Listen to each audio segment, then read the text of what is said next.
He is able, more than able, to accomplish what concerns me today.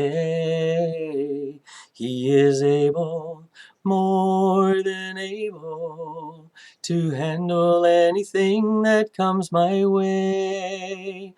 He is able, more than able, to do much more than I could ever dream. He is able, more than able, to make me what He wants me to be. Good morning on this Monday morning. Hope you've had a great weekend. Um, and it was good to worship together in heart and in spirit yesterday morning. And I hope that this time just finds you uplifted and encouraged. You know, most of you know that I enjoy a good joke. I'm always good for a joke, and I really like dad jokes. I find them pretty funny. Um, I don't know that my kids find them as funny as I do, but I find them pretty funny. In fact, let me share a couple of them with you.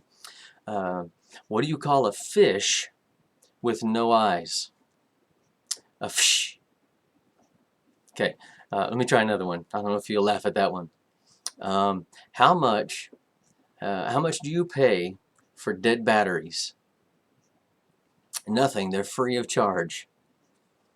Now, see, if I was at home, I would probably be laughing audibly. Um, I love jokes and I love to laugh. In fact, laughter's good for us. Laughter's good for our hearts. And I hope that you can think on some times when you've had, you know, laugh-filled occasions where you've just been able to laugh and enjoy people, and we'll be able to do that again soon, because laughing is good for us to do. But not all laughter is the same either. Sometimes laughter can be cynical. Sometimes we laugh in unbelief or disbelief. Sometimes we laugh simply because we don't know what else to do. And so that's the action we go to, is just to laugh or chuckle. Um, in Genesis chapter 18, we read about Sarah and Abraham and how they laughed. In fact, starting in verse 18 of Genesis 18, it reads, "The Lord appeared to Abraham near the great trees of Mamre while he was sitting at the entrance to his tent in the heat of the day.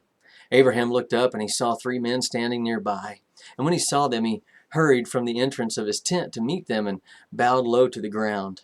He said, 'If I found favor in your eyes, my Lord, do not pass by your servant. Let a little water be brought, and then may you all wash your feet and rest under this tree. Let me get you something to eat so you can be refreshed, and then go on your way, now that you have come to your servant.'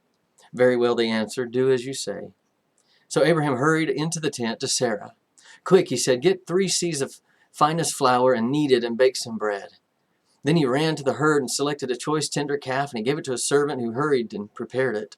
Then he brought some curds and milk and the calf that had been prepared and set them before these men.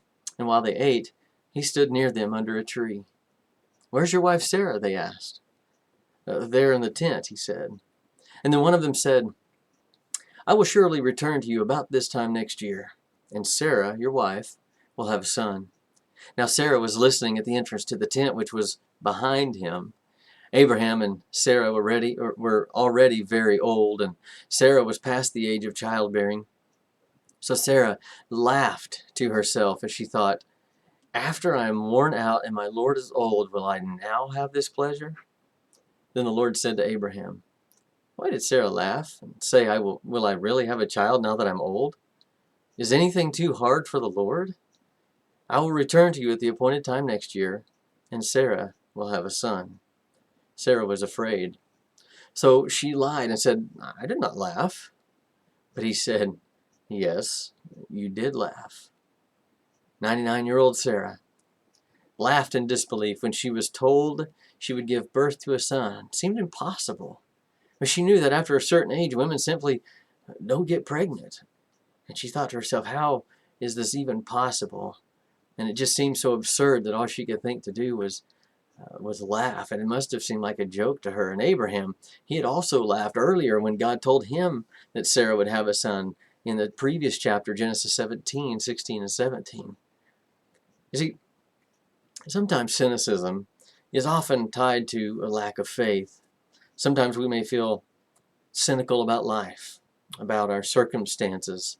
But it seems that in those times when we feel cynical about life, about our circumstances, how things are going, where things are going, cynicism about just uncertainty in and of itself, it seems that God's question to Abraham about Sarah applies in these times as well. He said, is anything too hard for the Lord?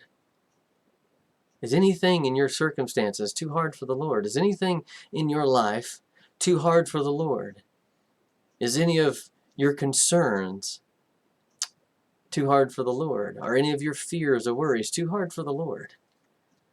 Ephesians chapter 3, verse 20 reminds us that God is able to do immeasurably more than all we can ask or imagine.